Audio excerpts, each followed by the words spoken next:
Hello, I'm Kyusung Hwang, the first presenter of our group. Our group's topic is Raman spectroscopy. We are going to introduce the principle, instrument, and applications of the Raman spectroscopy. Raman spectroscopy is a spectroscopy technique that uses the Raman effect. The Raman effect is that when monochromatic light comes into materials and a different color light comes out. This effect was first discovered by Raman and Krishnan, who saw that when blue light came into the materials, green light scattered.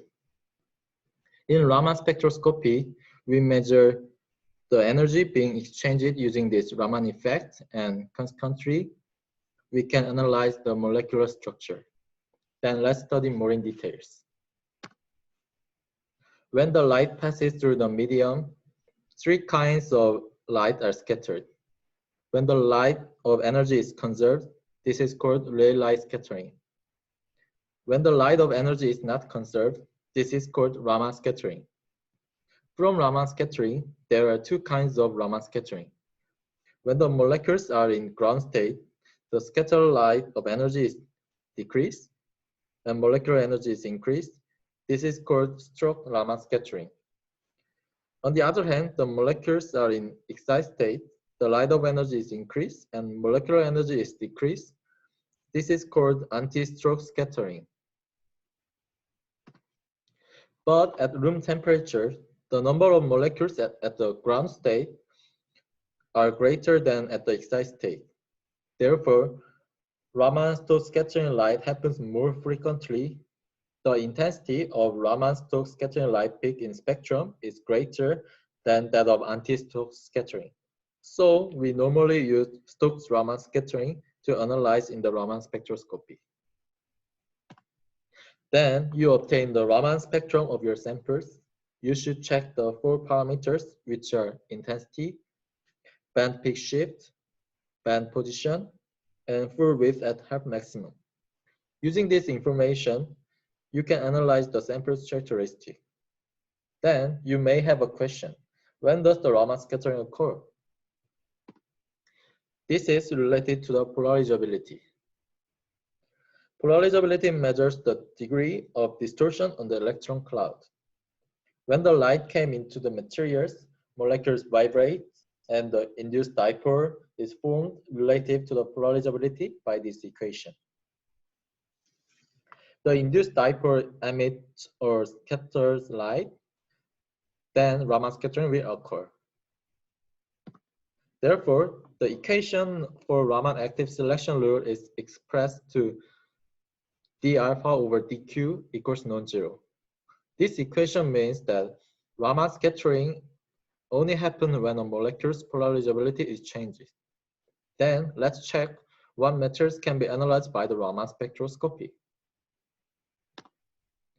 In case of carbon dioxide, three vibration modes are possible, but only this vibration mode can be Raman active.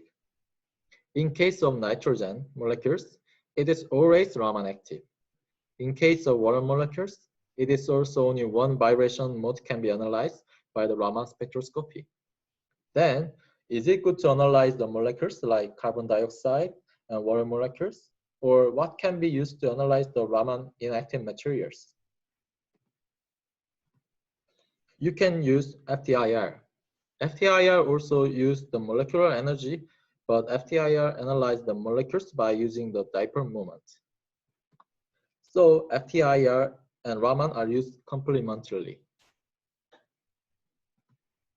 Let's see the characteristic of Raman and FTIR. FTIR uses the absorption of light by vibrational molecules. So IR active occurs when dipole moment changes in the case of polar bond. On the other hand, Raman used the scattering of light by the vibration molecules. So non-polar bonds like carbon double bond is useful at Raman spectroscopy. And Raman can be used to analyze the aqueous sample because water molecules Raman peak is very weak. Following this figure, using both Raman and FTIR, you can know the structure of samples more accurately.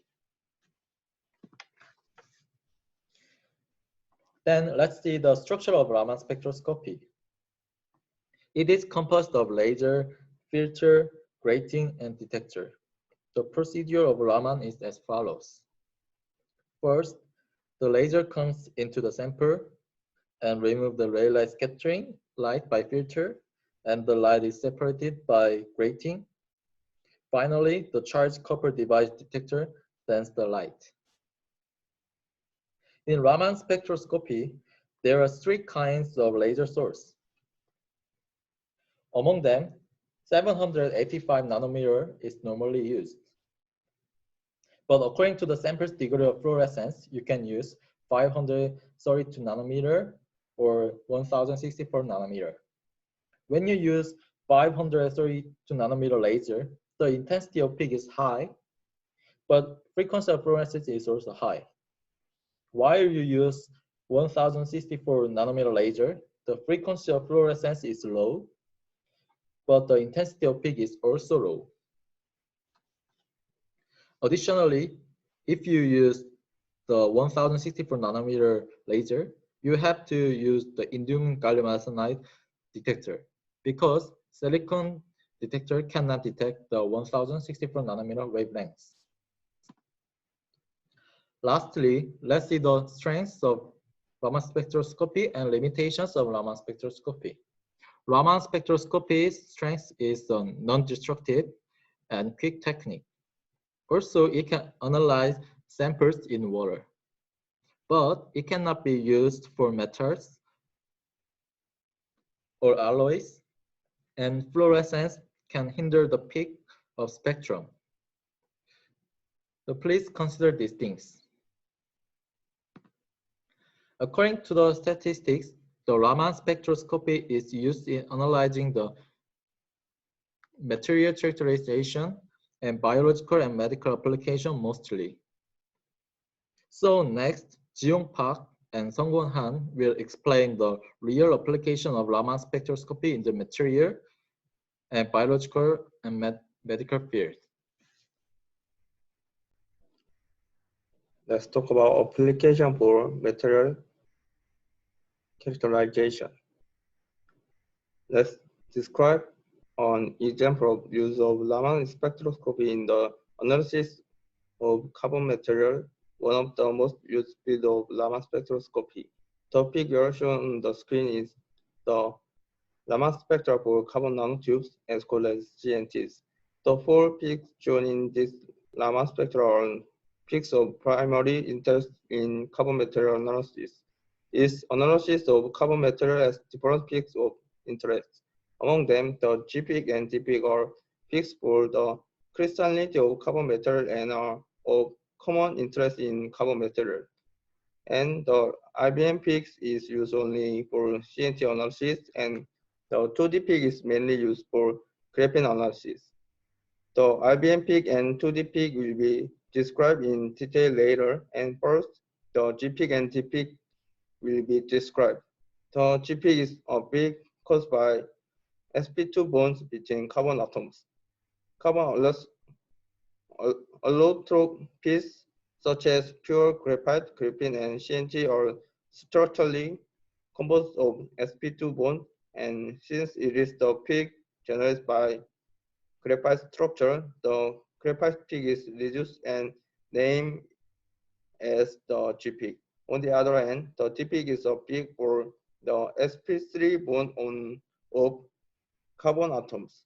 The intensity of the D peak increases when there is a defect or functional group is attached to a material having a graphite structure.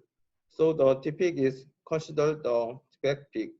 The intensity ratio of these two peaks is a measure of the crystallinity in carbon materials. The lower the ID value for Ig, the higher the crystallinity of the carbon material. And the higher the ID value for Ig, the lower the crystallinity for defect or high degree of functionalization of the material. Next, we will explain the Raman spectroscopy used for CNT. In Raman spectroscopy analysis of CNTs, in addition to the DNG peaks, which are related to crystallinity, IBM peak is of interest. The laser flashing mode, as well as IBM peak, is a peak caused by the centrifugal movement of carbon atoms in the CNT. That is, the IBM peak is due to the tube shape of the CNT. The Raman shift of the IBM peak is related to the diameter of the singular CNT, which are inversely related to each other. Therefore, the theoretical diameter of the CNT sample can be obtained by Raman spectroscopy analysis. Additionally, analysis of the IBM peak can be used to determine the chirality of singular CNT. The chirality of singular CNT is divided into metallic and semiconducting, and it is determined by the arrangement of hexagonal lattice made of carbon atoms within the CNT. The chiral index M and N are determined according to the tilt angle of the carbon hexagonal lattice within the CNT. If the difference in chiral index is a multiple of 3, it is defined as metallic CNT, otherwise semiconducting CNT. The difference between metallic CNT and semiconducting CNT is the presence or absence of band gap. In the case of metallic CNT, it has a symmetrical structure such as zigzag shape and armchair shape. And in the case of semiconducting CNT, it is not symmetrical and has twist chiral shape. This chirality is also related to the diameter of the singular CNT, and the chiral index of the singular CNT can be calculated by using the Raman shift at the IBM peak. Let's explain the Raman spectroscopy used for graphene. Graphene, like other carbon material, is analyzed for crystallinity and degree of doping using G-peak and D-peak. Additionally, analysis using 2D peaks is done.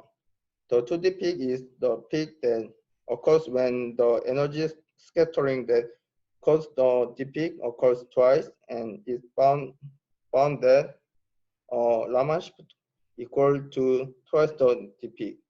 One of the facts that can be seen from this 2D peak is the number of layers of graphene. As the number of layers increase, the 2D peak shifts higher, and the intensity of 2D peak decreases due to interlayer energy interference. In Raman spectrum, the ratio of the intensity of the G peak and the intensity of the 2D peak is proportional to the number of layers of graphene. And the singular graphene has the lowest intensity ratio because it has the sharpest 2D peak. In the case of graphene oxide, even if the reduced graphene oxide is made by reduction, the 2D peak does not occur because functional groups are located between the layers. Another example of Raman spectroscopy used for graphene is the analysis of shifts in G-peak and T-peaks. When mechanical strain, doping, and voltage are applied to graphene, the graphene lattice is deformed, such as contraction and relaxation, and G-peak and 2D peak shift. Let's talk about the biological and medical applications. Surface-enhanced Raman spectroscopy is a powerful method to enhance the Raman scattering from a sample and increase the sensitivity of Raman spectroscopy. Two effects are known to contribute to the enhancement. One is electromagnetic enhancement, and the other is chemical enhancement.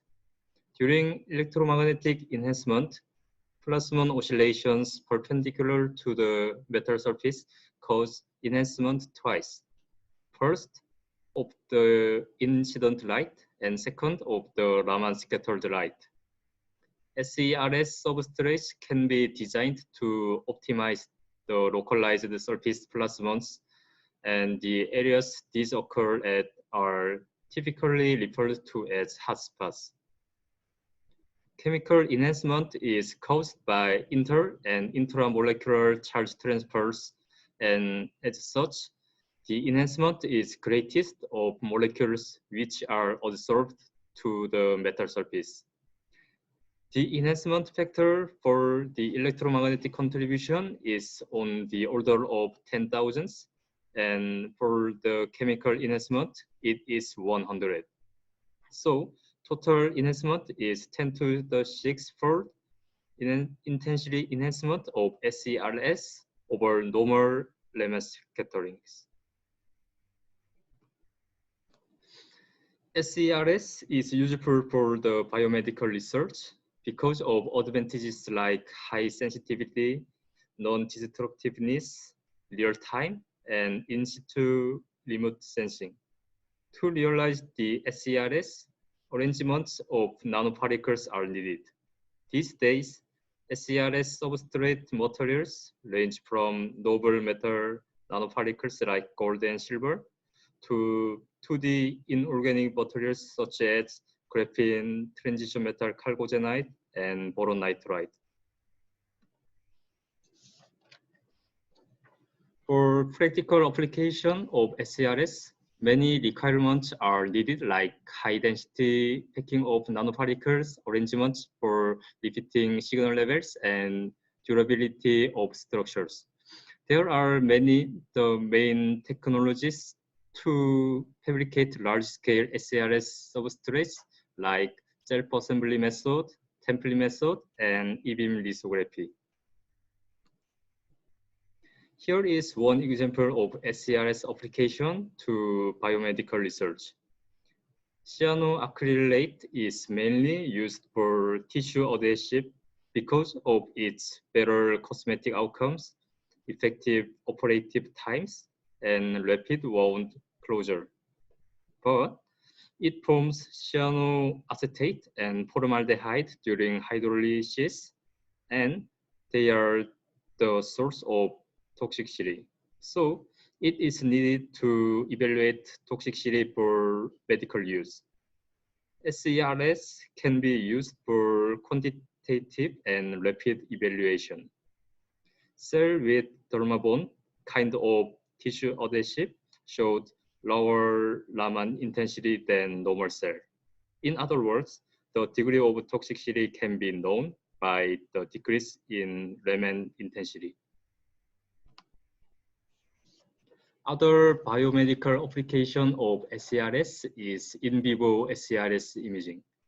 There have been recently many studies using Raman probe to detect disease. One of the studies synthesized a fluorescence SERS active nanoprobes with tumor-specific antibody. This fluorescence SERS nanoparticle goes to tumor cell in help of tumor-specific antibody and combines with cancer cell. Then it emits fluorescent signal and Raman scattering signal. From these signals, we can know the location and kind of cancer cell. Thank you for your listening.